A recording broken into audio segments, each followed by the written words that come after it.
que os Estados Unidos estava lá? Eles foram pra lá Vamos depois... voltar. Vamos voltar. Vamos voltar. Em Tudo 1650, tô brincando. Seria incrível. Isso. Mas a gente meio que precisa terminar até umas 8h30. Vamos lá. O Afeganistão é um conjunto de tribos e de etnias, né? A primeira coisa que a gente precisa lembrar no Oriente Médio é Só um que... minuto. Se você quiser puxar, você Opa. pode, tá? Eu não sei... ele já me deu bronca hoje. Não, é porque você, não. se Posso isso mexer? aqui te incomodar, Sim, você pode... sim.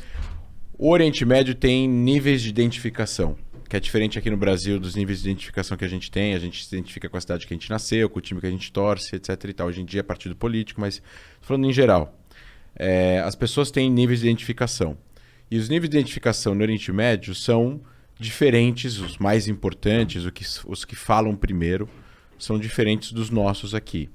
Então lá, como é uma região mais antiga, mais tradicional, muito baseada em religião, etc. e tal, os níveis de identificação, o primeiro deles é a tribo. Mas não é tribo como a gente imagina, uma tribo numa tribo indígena no Brasil, nos Estados Unidos ou na América. A gente está falando de de identificação tribal no sentido familiar, tradicional, que acabou originando depois o vilarejo, ou a vila, ou a aldeia, ou até mesmo a cidade onde as pessoas são.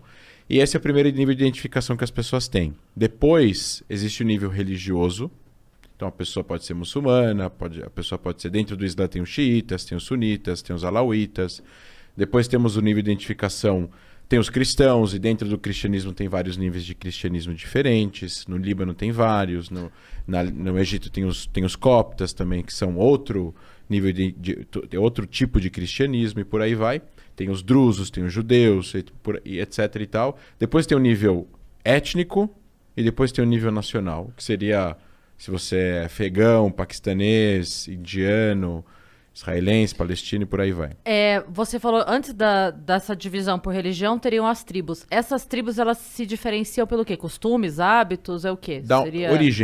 Origem, sobrenome... São grandes famílias, então. São grandes famílias. São 10 mil, 15 mil, 200 mil ligadas. Tá. E aí você tem voltar para trás, realmente, centenas de anos para entender a origem delas. Elas se relacionam entre si? Algumas sim, outras não.